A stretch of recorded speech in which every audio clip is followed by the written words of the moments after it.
vías periféricas. Ustedes ya saben cuál es la estructura del sistema nervioso central, perdón, y periférico. El sistema nervioso periférico está constituido de elementos nerviosos motores, sensitivos y autonómicos que se extienden fuera del sistema nervioso central, ¿no?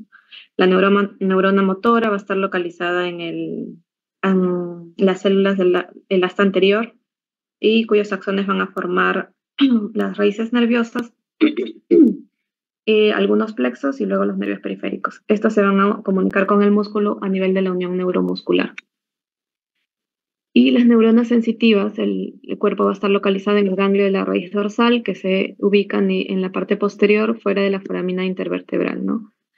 Entonces, cada raíz ventral y dorsal van a formar los plexos, como les mencioné, y luego los nervios periféricos. Cada estructura va a ser responsable de proveer un input motor a los músculos específicos o de recibir un input sensorial de áreas específicas de extremidades o arcos aferentes de los arcos osteotendinosos. Eh, Hay patrones de síntomas focales del sistema nervioso periférico como son los que son las radiculopatías, las plexopatías, las mononeuropatías y las polineuropatías, ¿no? Solo para mencionarles, por ejemplo, las radiculopatías, nosotros tenemos el grupo de músculos que está inervado por la misma raíz motora que constituyen los miotomas y la raíz sensitiva va a darle sensibilidad a una región cutánea específica llamada dermatoma, ¿no? Tenemos 31 pares de raíces, 8 cervicales, 12 dorsales, 5 lumbares, 5 sacras y una coxigia. Las lesiones más frecuentes que producen radiculopatía son las lesiones traumáticas y las menos frecuentes son los tumores y las infecciones. Entre los síntomas más importantes vamos a tener dolor en la zona del dermatoma, un dolor intenso, este, y un déficit motor localizado también en lo que es el área del miotoma, ¿no? Por ejemplo, la raíz o la radiculopatía L5 nos va a ocasionar una alteración de la sensibilidad de la parte posterior externa del muslo que se extiende a la región anterior externa de la pierna y que se va a ir hacia la parte dorsal del pie y el primer dedo, ¿no? Entonces, esa es la parte sensitiva. La parte motora va a producir afectación de la dorsiflexión del primer dedo del pie. Y esto, ¿cómo lo podemos evaluar? Haciendo que el paciente camine, por ejemplo, en talones. Como no va a poder hacer la dorsiflexión de los dedos, en especial del primer dedo. ¿Aló? ¿Me escucha? Doctora, creo que no se le está pasando las diapositivas. A ver, un ratito.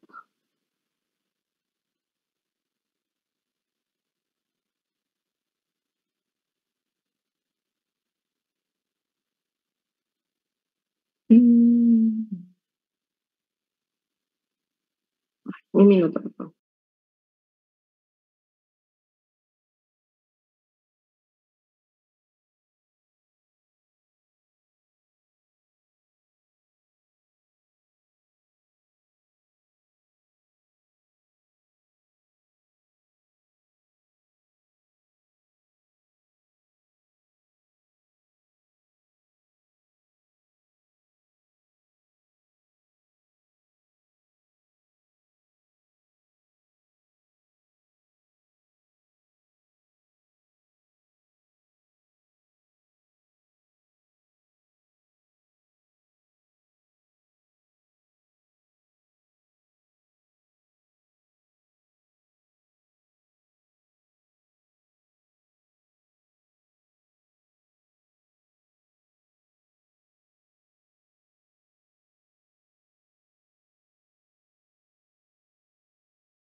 Ahora sí pueden ver mejor mi pantalla, por favor. Me avisan si pasan las diapositivas. ¿Qué están pasando?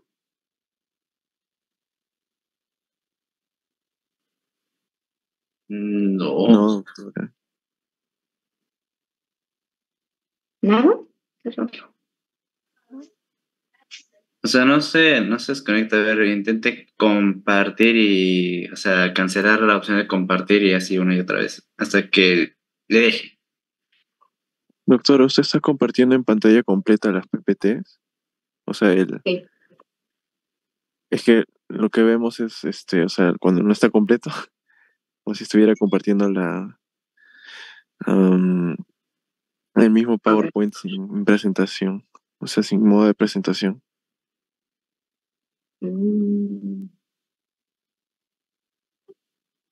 Y si las paso así, ay, si las paso así, por ejemplo, ahí están viendo la pantalla. ¿Qué pasa? Las diapositivas. Sí, doctora, ahí sí se ve. Sí, doctora, ahora sí. Ah, ok. Mejor así entonces. Ya. Entonces les estaba mencionando sobre los miotomas y dermatomas, que es esta diapositiva que está aquí. Y les mencioné sobre la radiculopatía L5. Y ahí ustedes van a ver más o menos este color verde de acá. Ven mi cursor, ¿verdad?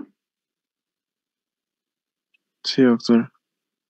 ¿Sí? Ya. El L5, que es el territorio sensitivo, que va en la cara externa posterior del muslo, luego en la cara externa anterior de la pierna, que es aquí, y que se extiende en el dorso del pie hasta el primer dedo aproximadamente. Entonces, la parte motora lo que va a impedirle al paciente es hacer la dorsiflexión del primer dedo del pie y de los otros dedos. Y la forma de evaluar a este paciente sería haciéndolo que camine sobre talones, por ejemplo. Como no puede hacer la dorsiflexión, va a tener dificultades. Y la radiculopatía S1, que también es bastante frecuente, eh, aquí vemos S1, lo que vamos a encontrar en la parte sensitiva es que va a alterar la sensibilidad de la cara posterior interna del muslo, luego la pantorrilla y luego se dirige hacia lo que es el malleolo externo, ¿no? Y el borde externo del pie, de la planta, hasta el último dedo del pie. Y la parte motora, lo que le va a impedir al paciente es realizar la flexión plantar y del dedo, ¿no? Entonces, el paciente no va a poder caminar de puntas. Además de eso, ahí sí vamos a tener afectado lo que es el reflejo aquileo. Y en cuanto, por ejemplo, a las plexopatías, uno de los que más se afecta es el plexo braquial. El plexo braquial está conformado por las raíces desde C5 hasta D1. Vamos a tener que tiene 3 troncos, superior, medio, inferior, luego hay 6 divisiones, anterior y posterior de cada uno de los troncos, se unen y forman 3 fascículos y al final tienen 5 ramas terminales principales, no porque tienen más. El axilar, el mediano, el cubital, el radial y el músculo cutáneo. Hay 2 patologías bastante frecuentes en lo que es la lesión del plexo. Tenemos lo que es sobre todo en los niños al momento del nacimiento, ¿no? Tenemos 2 patologías, lo que es la parálisis de Kumple, que es poco frecuente, y la parálisis de Ehlers-Danlos, que es más frecuente. La de Ehlers-Danlos se produce por una distocia de hombros, ¿no? El paciente al momento de salir, uno de los hombros queda dentro del canal y al momento de jalar o hacer la tracción se puede producir este problema, ¿no? Generalmente la afección es de C5, C6, en la mayoría de los casos puede afectar también C7 y lo que vamos a encontrar, la presentación clínica es la aducción y rotación interna del hombro y el codo extendido y el antebrazo pronado. El movimiento de la mano sí va a estar normal, la prensión va a estar normal, ¿no? Y la otra lesión del plexo inferior es la parálisis de Kumple, que se afecta lo que es C8 y T1 sobre todo, también puede haber afectación de C7 en algunos casos, y el paciente va a estar con la extensión de la muñeca, hiperextensión de la articulación metacarpofalángica, flexión de articulaciones interfalángicas, ¿sí? Va a haber una prensión débil o nula, el movimiento del brazo va a estar normal, pero lo que no va a poder hacer es un movimiento adecuado de la mano, ¿no? Bueno, pero en sí lo que nosotros vamos a hablar ahorita son de neuropatías. Entonces,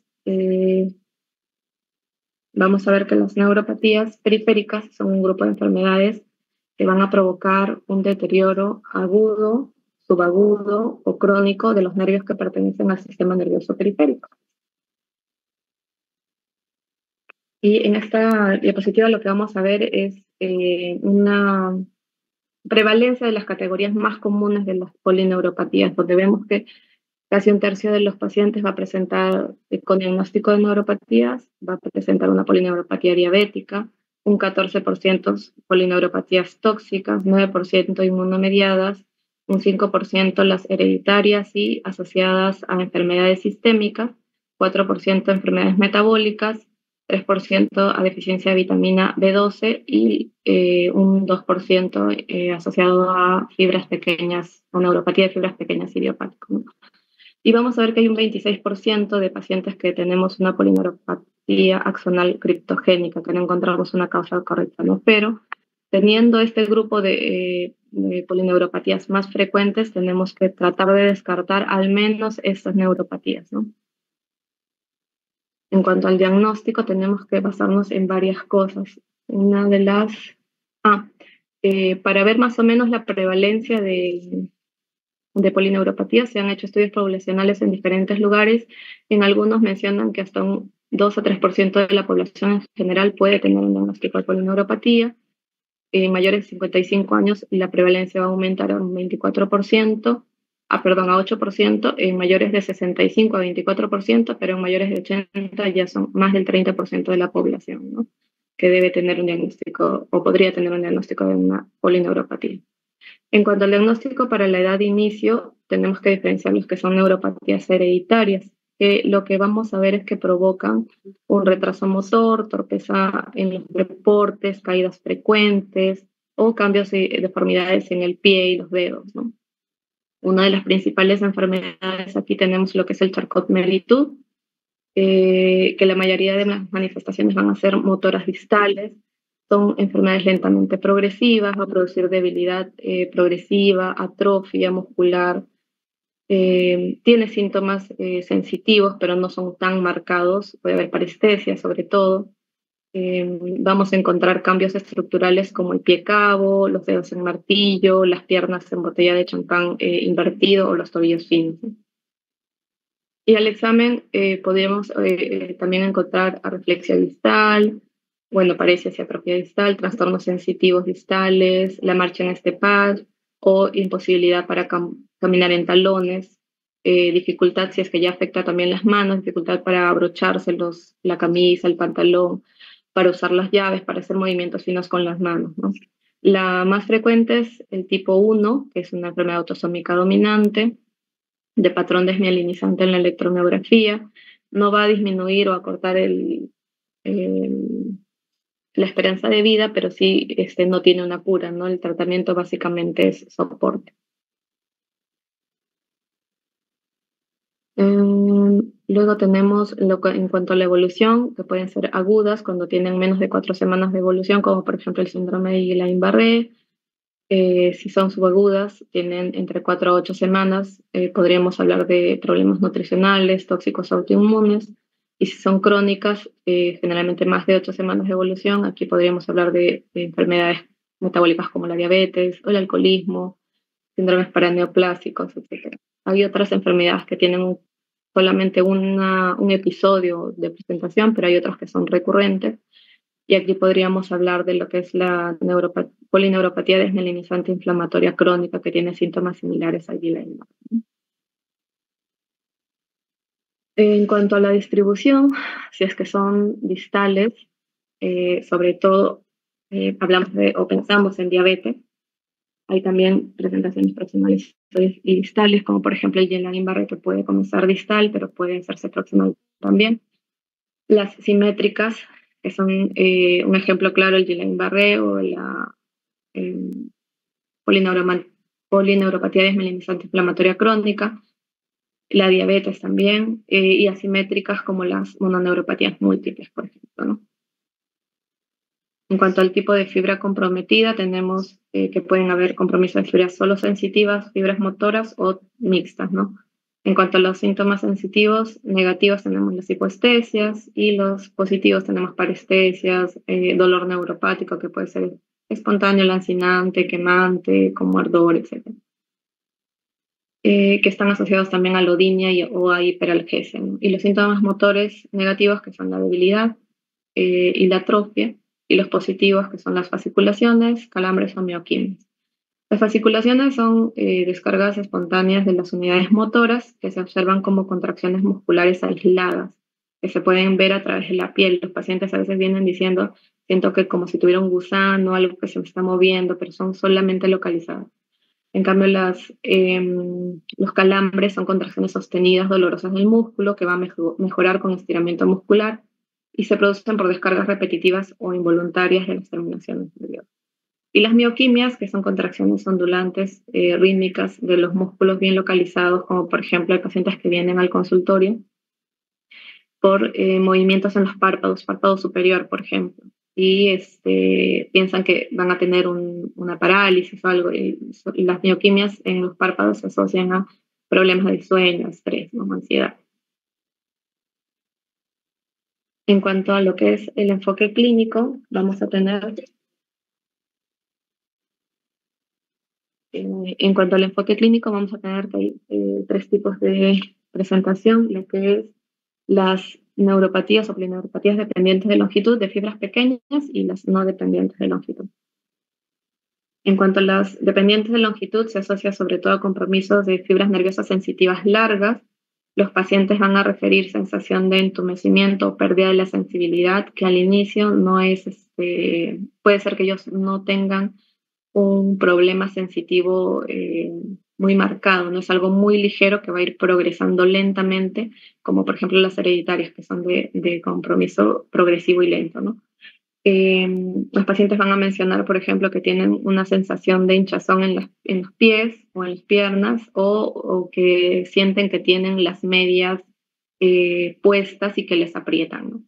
Puede haber también un problema de equilibrio, pueden asociarse a ataxias sensoriales también, cuando ya es mucho más avanzado. Tienen una característica, son polineuropatías axonales crónicas. Hasta un tercio de estos pacientes puede asociarse a dolor neuropático. Entonces, esto nos indica que hay un overlap o una superposición con las fibras sensoriales pequeñas, ¿no? Con una neuropatía de fibras pequeñas. En cuanto al compromiso motor de estos pacientes, puede haber atrofia, sobre todo bastante distal, músculos interóseos de los pies, asociada a leve debilidad y disminución de los reflejos táctiles, ¿no? En las polineuropatías de fibras pequeñas, vamos a ver que los pacientes refieren disestesias dolorosas, tipo ardor o sensaciones punzantes, y pueden asociarse a signos y síntomas de disautonomía. El diagnóstico lo hacemos al momento de hacer el examen, una sensación dolorosa normal que es espontánea o también al estímulo táctil. Hay síntomas que se atribuyen a la pérdida de fibras pequeñas, por lo cual es importante hacer una biopsia de piel en la cual vamos a encontrar una disminución de la densidad de fibras nerviosas intraepidérmicas, generalmente se hace en el tobillo. Y en la electromiografía vamos a encontrar que el potencial de acción del nervio sural está normal, o sea, no hay ninguna afectación en la electromiografía. Aquí, por ejemplo, los reflejos osteotendinosos están normales, la fuerza va a estar normal y los estudios de conducción van a estar normales, ¿no? Y en cuanto a los polineuropatías no dependientes de longitud, tenemos lo que son las neuronopatías sensitivos y motoras, en las cuales hay una debilidad dolorosa progresiva, atrofia, se asocia a calambres, fasciculaciones, puede haber compromiso o causas hereditarias y también pueden ser causas adquiridas.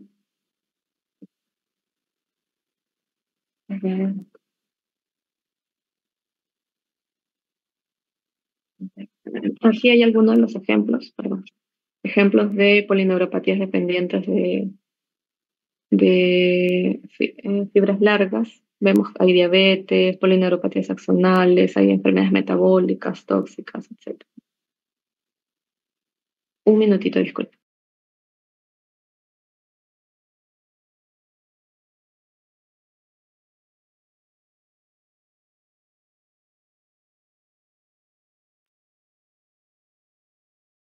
Ya. Eh, a ver, en cuanto al tipo de daño, vamos a también a ver que hay lesiones axonales, desmielinizantes y nodopatías, ¿no? Las lesiones axonales.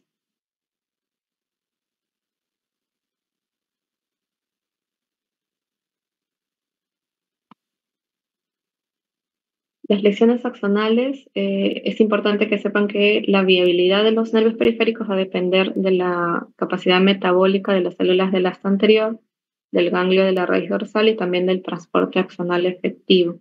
Entonces, el transporte va a ser bidireccional y es esencial para la nutrición del axón y para el recambio de las organelas, especialmente las mitocondrias y para las proteínas, ¿no? Como por ejemplo los microtúbulos o los neurofilamentos.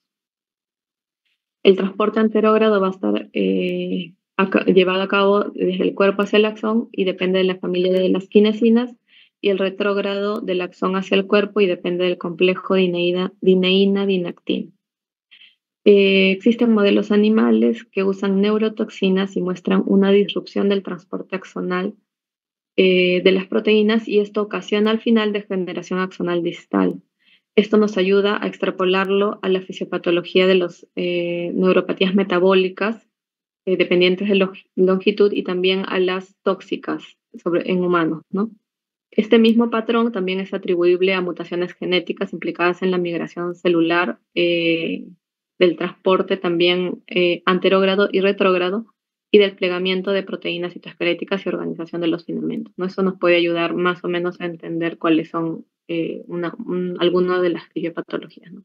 En cuanto a las desmielinizantes, tenemos que la función del nervio periférico va a depender de lo que es la integridad de la vaina de mielina.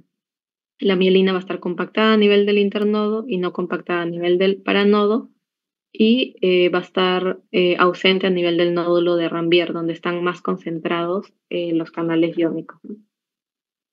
Las neuropatías desmielinizantes pueden ser adquiridas o hereditarias. Las adquiridas generalmente son inmunomediadas por mecanismos celulares o humorales, cuyos target antigénicos están localizados sobre todo en la región paranodal o yuxtaparanodal del internodo.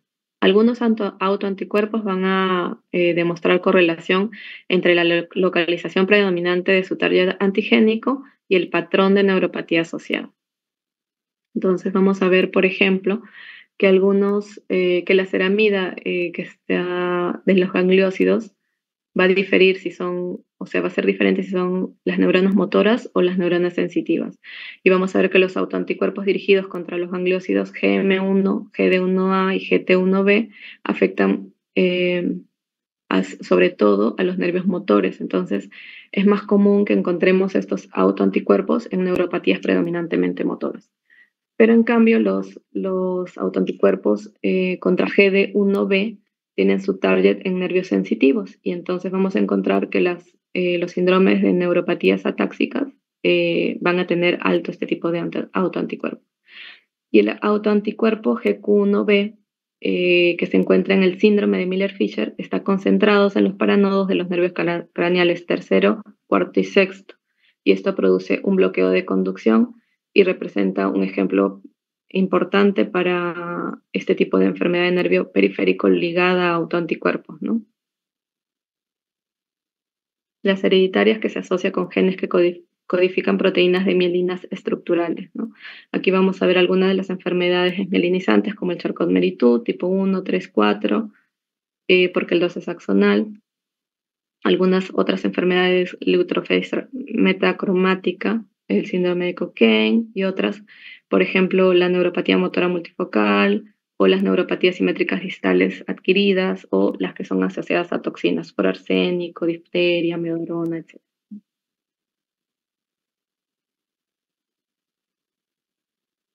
En cuanto a las neuropatías, vamos a ver que hasta hace un tiempo la clasificación de neuropatías se dividía solamente en desórdenes o alteraciones axonales y desmielinizantes, pero ahora se conoce que hay algunos desórdenes tóxicos inmunomediados que son hereditarios y tienen su target en proteínas y canales iónicos de la región nodal.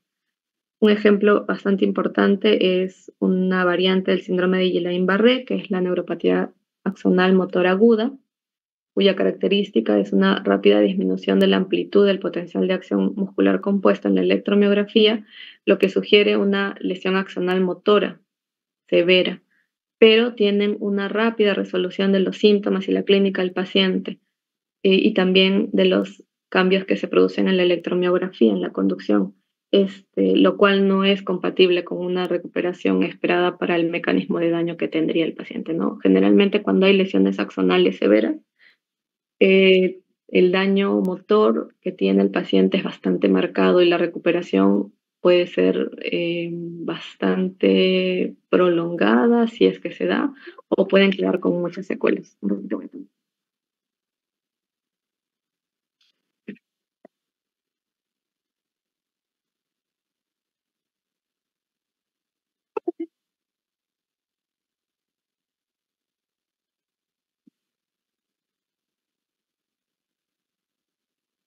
Ya, esta variante del Guillain-Barré se asocia con autoanticuerpos que están dirigidos contra los gangliósidos GM1 y GD1A, que están localizados en el axolema nodal y particularmente en las regiones nerviosas terminales, ¿no? Hay algunas de las nodopatías más importantes. Luego tenemos un algoritmo diagnóstico, ¿no? Por la forma de presentación.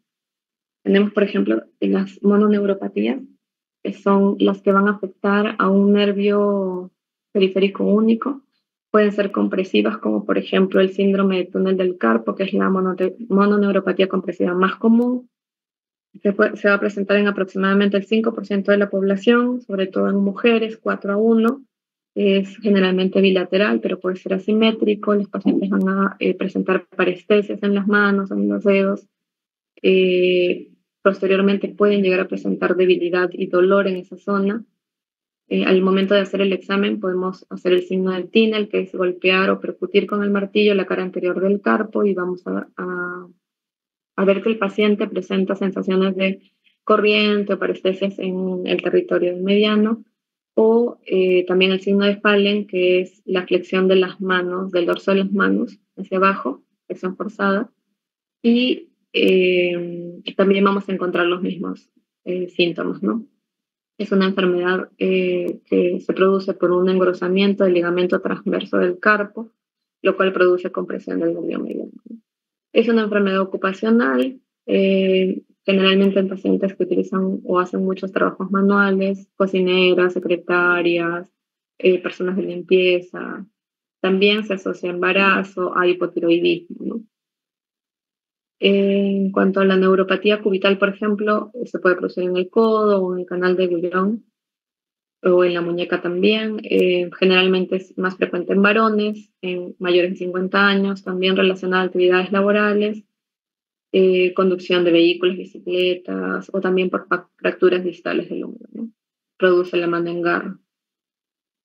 En la pierna, por ejemplo, tenemos la neuropatía femorocutánea, que es denominada la meralgia parestésica, que se produce por compresión del ligamento inguinal. Y hay un dolor en la parte anterolateral del muslo, asociado a problemas de adormecimiento, hormigueos, trastornos sensitivos, ¿no? Es más o menos localizado en la región del bolsillo, le menciono, bolsillo del pantalón. Puede estar asociado a obesidad o uso de cinturones apretados en esa zona. Diabéticos también. Las mononeuropatías no compresivas se pueden producir en diabetes, vasculitis, lepra o paranoia. En cuanto a las mononeuropatías múltiples, que son compromiso de dos o más nervios en forma asimétrica en más de una extremidad, de aparición simultánea o puede ser secuencial, ¿no? Cuando ya hay varios nervios afectados, pueden simular una polineuropatía, ¿no? Lo ideal es desde el inicio hacer una electromiografía y ver si hay afectación, por ejemplo, de un nervio del brazo, un nervio de la pierna, dos, etc.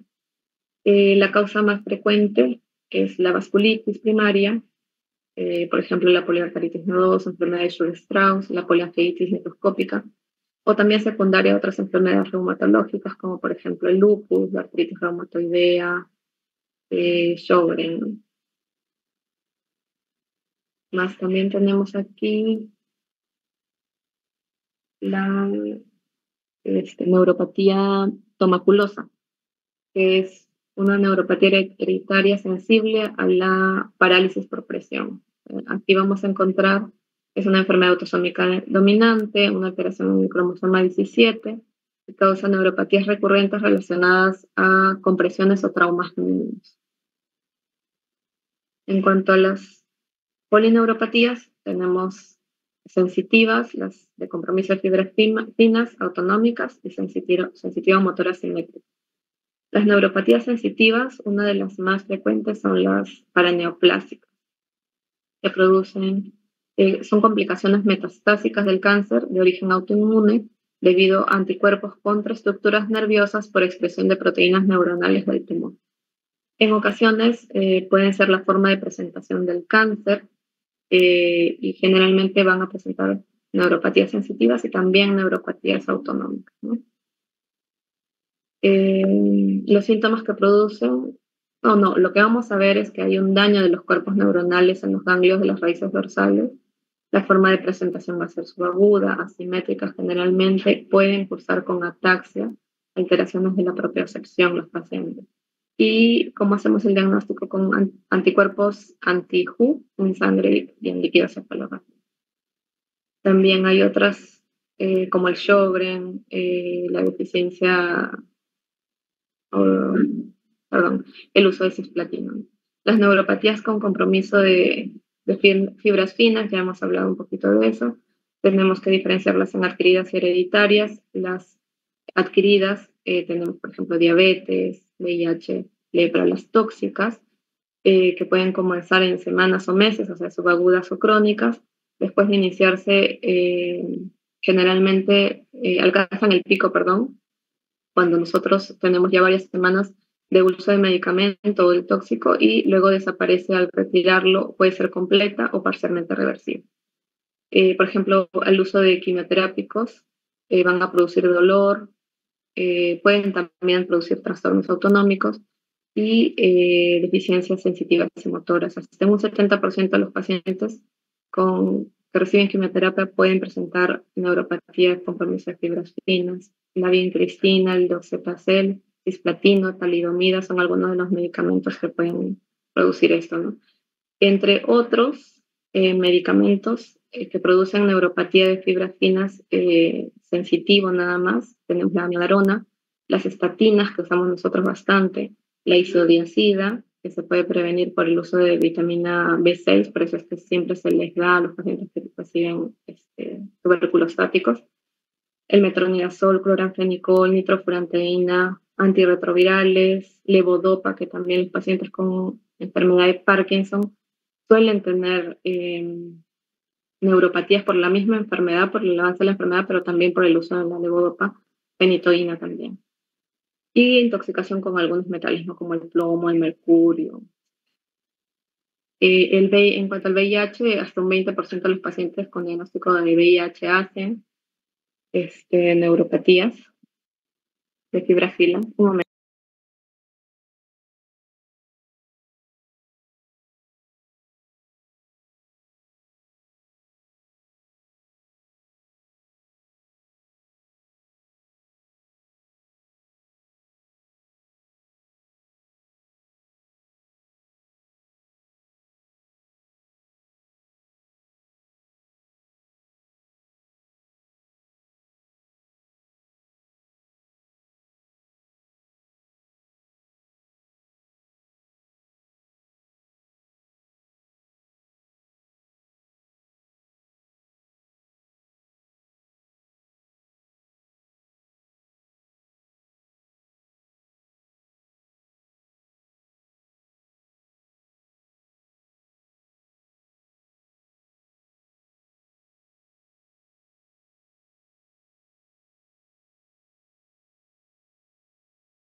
Disculpen. Les decía que hasta un 20% de los pacientes con VIH pueden asociarse a polineuropatías, sobre todo los pacientes que tienen CD4 menor de 200. Pueden ser varias las causas de la neuropatía por VIH. Puede ser por la misma infección, por infecciones oportunistas como el citomegalovirus o también por la toxicidad de antirretrovirales o por los otros medicamentos que pueden usar para otras infecciones, ¿no?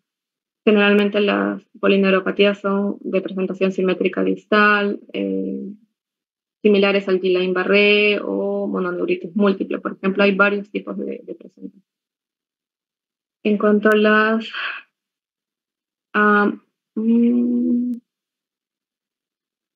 tenemos acá lepra, neuropatías hereditarias sensitivas, luego tenemos las autonómicas. En cuanto a las autonómicas, pueden ser agudas o crónicas, se pueden asociar a, por ejemplo, síndrome de Guillain-Barré, paraneoplásicas, a diabetes. Los síntomas que van a presentar son generalmente sequedad ocular, sequedad bucal, alteración de los reflejos de las pupilas, hipotensión ortostática, disfunción urinaria, intestinal, gastropatías, disfunción eréctil, alteraciones de la sudoración, etcétera, ¿no? Eso generalmente va asociado a otro tipo de polineuropatías. Y en cuanto a lo que son sensitivo-motoras simétricas, tenemos las absonales agudas, que es una variante del Guillain-Barré, la más frecuente. Las subagudas, por ejemplo, la deficiencia de vitamina. Entre estas, la deficiencia de vitamina B2 es una de las más frecuentes. Tenemos que la deficiencia de vitamina B12 no solo produce polineuropatía, produce degeneración combinada subaguda de la médula espinal, ¿no? Puede provocar una ataxia sensitiva. El paciente puede tener hiperreflexia, además que no está asociado a una polineuropatía, sino por la degeneración de la médula. Alteraciones de la propiocepción, de la vibración, generalmente van a cursar con anemia perniciosa. Tendríamos que sospechar en pacientes que tienen malnutrición, cirugías bariátricas, en pacientes que son vegetarianos estrictos, que tienen enfermedades inflamatorias intestinales, ¿no? Luego tenemos por alcohol, tóxicos, hipotiroidismo, esas son frecuentes, vasculitis, las crónicas, como les mencioné, diabetes, tóxicos, uremia. También tenemos que tener en cuenta aquí que hay unas, ¿cómo se llama esto? Una polineuropatía del paciente crítico, en las cuales el paciente que está hospitalizado en UCI, hasta un 25% de los pacientes que tienen estancia prolongada en UCI van a presentar debilidad, sobre todo de miembros inferiores, simétrica, a predominio proximal, cinturas escapulares pelvianas.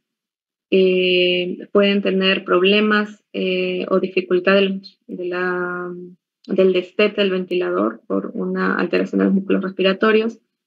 Luego, en quienes sería más frecuente en pacientes que están con sepsis, uso de ventilador, uso de corticoides, que han utilizado bloqueadores neuromusculares, que tienen alteraciones persistentes metabólicas, como por ejemplo hiperglicemias, trastornos hidroelectrolíticos, trastornos del calcio, y en los que tienen atrofia muscular por el catabolismo e inactividad prolongada al estar hospitalizados en UCI, ¿no? En la electromiografía lo que vamos a encontrar es una polineuropatía sensitiva motora axonal. Y en cuanto a las mielinizantes, tenemos varias, las que son uniformes y las no uniformes. Los uniformes, sobre todo el Charcot-Marie-Tooth, las leukodistrofias, y las no uniformes tenemos las crónicas, ¿no? El síndrome de Guillain-Barré, las agudas, que son Guillain-Barré, y las crónicas, que es la desmielinizante inflamatoria crónica, ¿no? Que es similar al Guillain-Barré. En cuanto a las pruebas de laboratorio que podemos hacer, siempre hay que hacer un hemograma. Si es que tenemos anemia y anemia macrosómica, tenemos que sospechar de deficiencia de vitamina B12, por ejemplo, ¿no?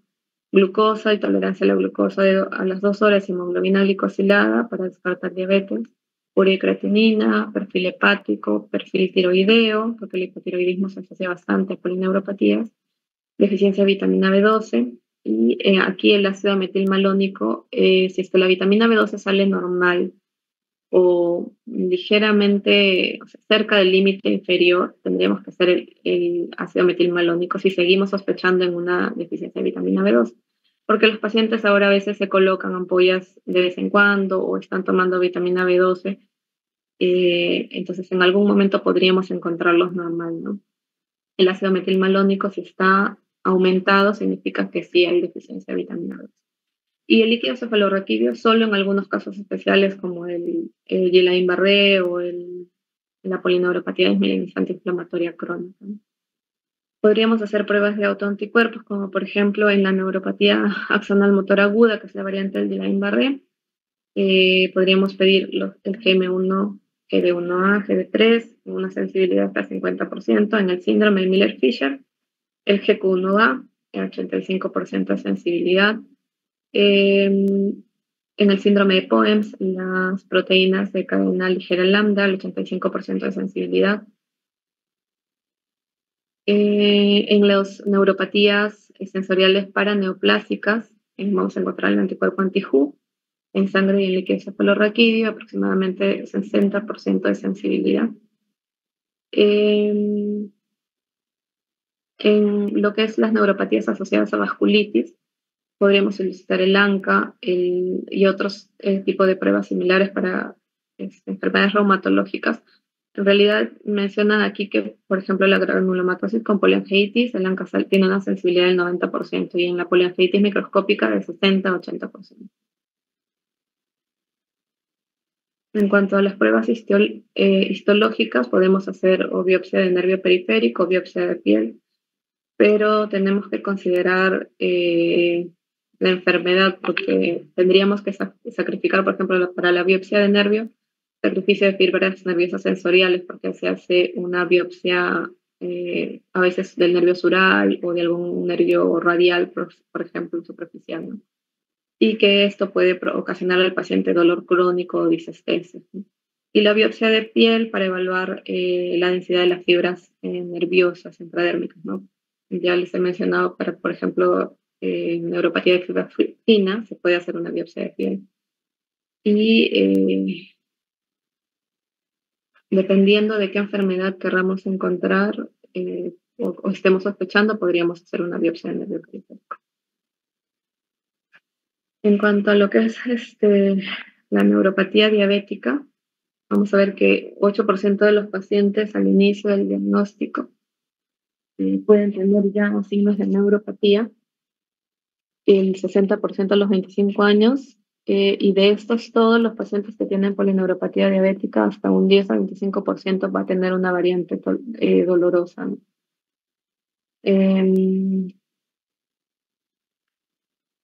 La clasificación, hay varios tipos de clasificaciones, pero puede ser, esta clasificación la divide en simétricas y asimétricas. Las simétricas, la polineuropatía sensitiva motora simétrica distal, la de fibras pequeñas, la neuropatía sensitiva aguda dolorosa, la autonómica hipoglicémica por el tratamiento. En las neuropatías asimétricas tenemos las neuropatías craneales, la neuropatía del sexto nervio craneal es una de las más frecuentes que se asocia a diabetes. Luego de descartar todas las otras causas, si no tenemos ninguna patología, podemos asociarlo a diabetes mellitus, ¿no? Neuropatías intercostales, las mononeuropatías comprensivas, la amiotrofia diabética, las lesiones radiculoplexopatía cervical y lumbosacra o mononeuropatías isquémicas de miembros, sobre todo de miembros inferiores.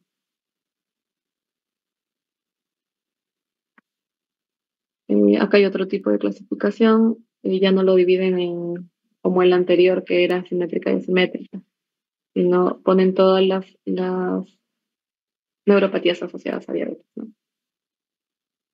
Y aquí está cómo hacer un diagnóstico diferencial. Básicamente, por ejemplo, si es una neuropatía axonal distal, hay que hacer o solicitar dosaje de vitamina B12, pensar en gamapatías monoclonales, en vasculitis por otras causas infecciosas que son raras, o enfermedades paraneoplásticas o linfoproliferativas, ¿no? Si son neuropatías de fibras pequeñas, pensar en alcoholismo, VIH, gamapatía monoclonal, Sjögren, sarcoidosis, neuropatías hereditarias. Si son neuropatías desmielinizantes, en una polirradiculopatía desmielinizante inflamatoria crónica, neuropatías multifocales, dependiendo de las causas, como ya les mencioné hace un rato, y radiculopatías y plexopatías, las que ven ahí.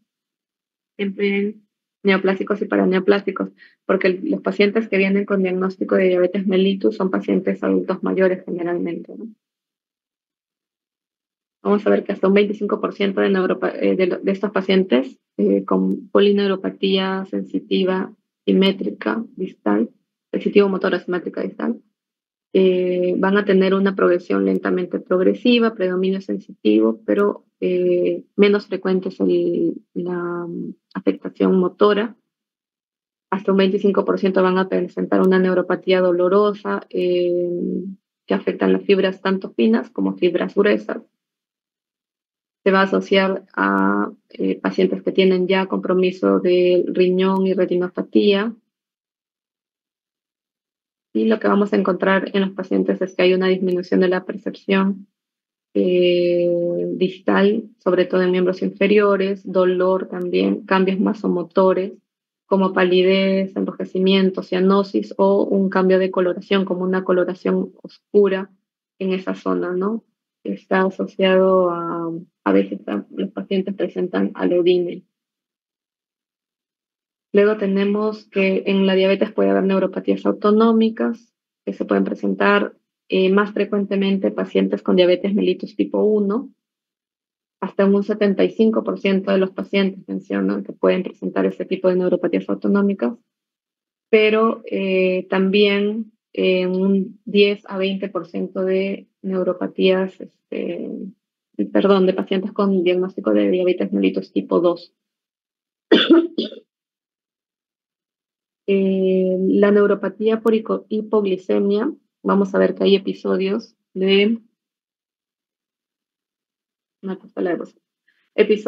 sobre todo de problemas más motores, más en miembros superiores y distales y proximales, perdón, que se presentan sobre todo cuando hay una bajada brusca o un control muy rápido de la glicemia, en los cuales el paciente puede hacer cuadros de hipoglicemias y el paciente va a presentar bastante dolor asociado a alodinia o hiperalgesia, que generalmente se resuelve si las glucosas comienzan a estabilizarse y están normales.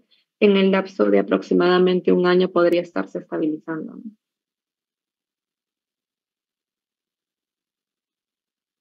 En cuanto al tratamiento, tenemos primero que reconocer y tratar las comorbilidades de los pacientes, que vienen muchos con ansiedad, depresión, trastornos del sueño, cambios del apetito por el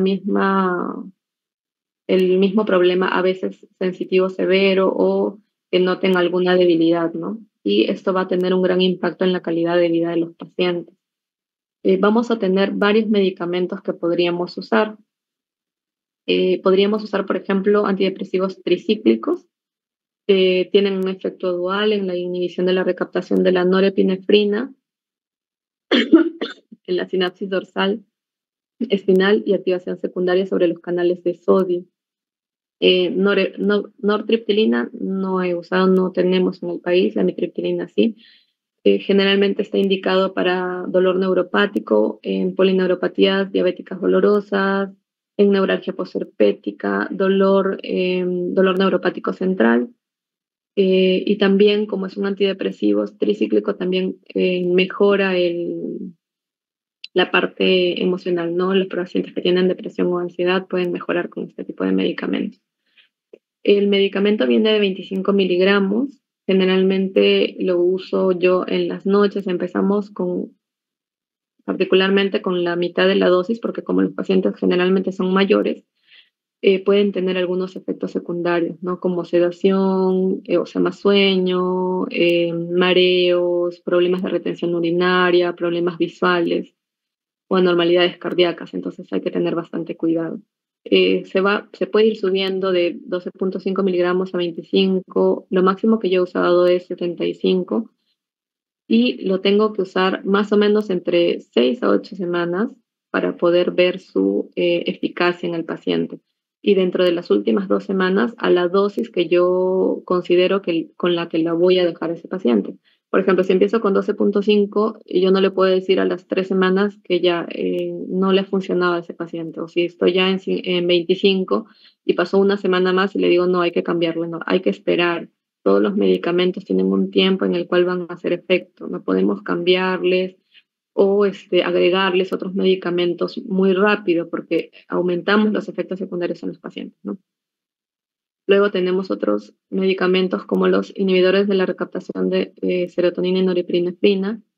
Aquí tenemos lo que es la duloxetina, que es un buen medicamento que está indicado en el tratamiento de polineuropatía diabética dolorosa, neuropatía por quimioterapia. Tienen un efecto similar a la gabapentina y la pregabalina, pero no se utiliza para dolor central. Y también la duloxetina tiene un efecto o ayuda en los pacientes que tienen bastante ansiedad y depresión, ¿no? El medicamento viene de 30 miligramos y se puede usar 30 miligramos al día y luego se puede subir hasta 60 miligramos.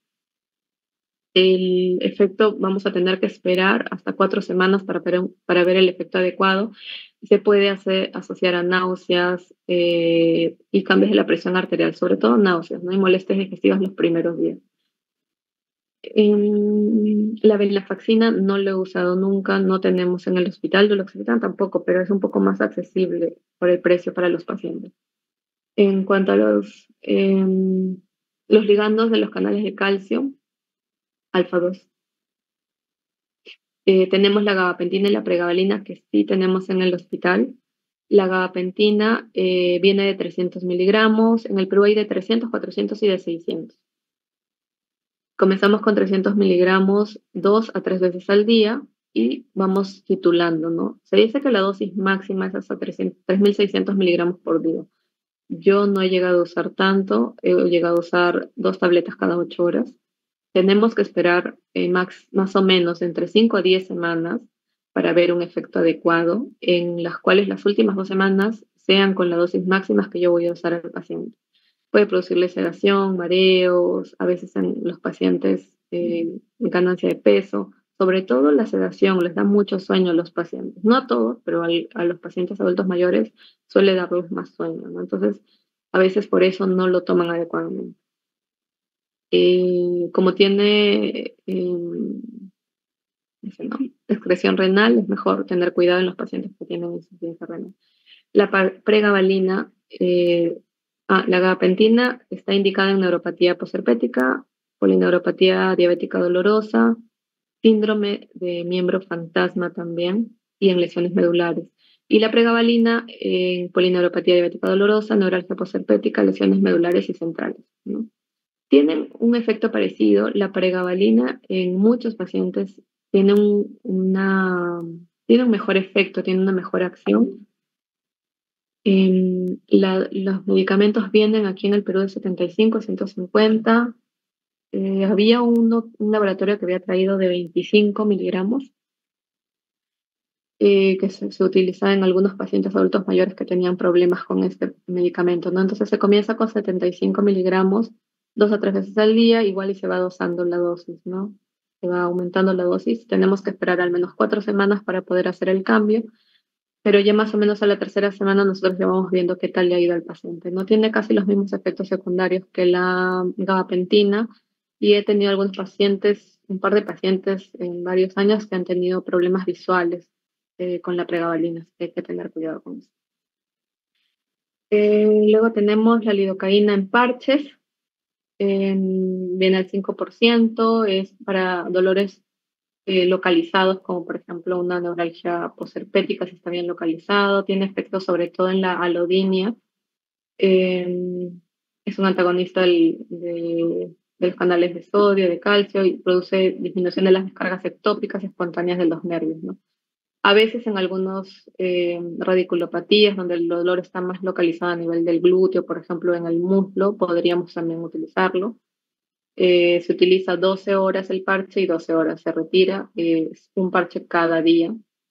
En realidad es un medicamento un poco caro y como solamente el efecto dura un día, no es muy recomendable, ¿no? Usarlo por el costo del paciente.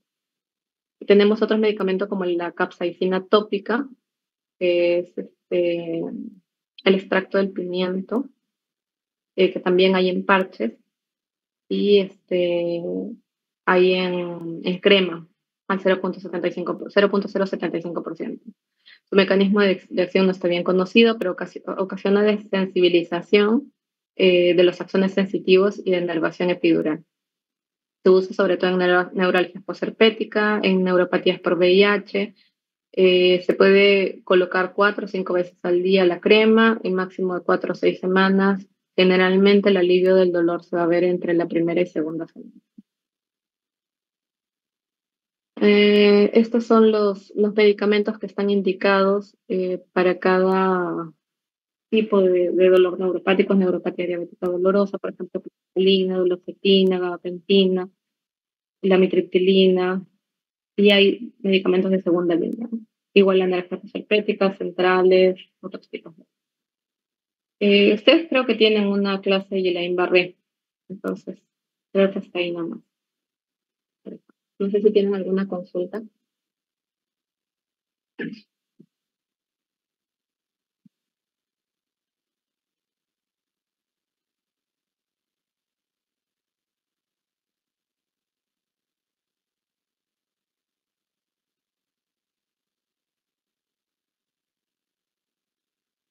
¿Alguna consulta, chicos?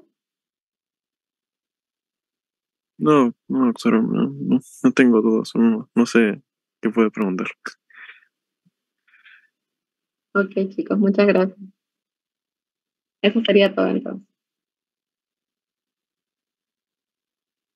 Gracias, doctora.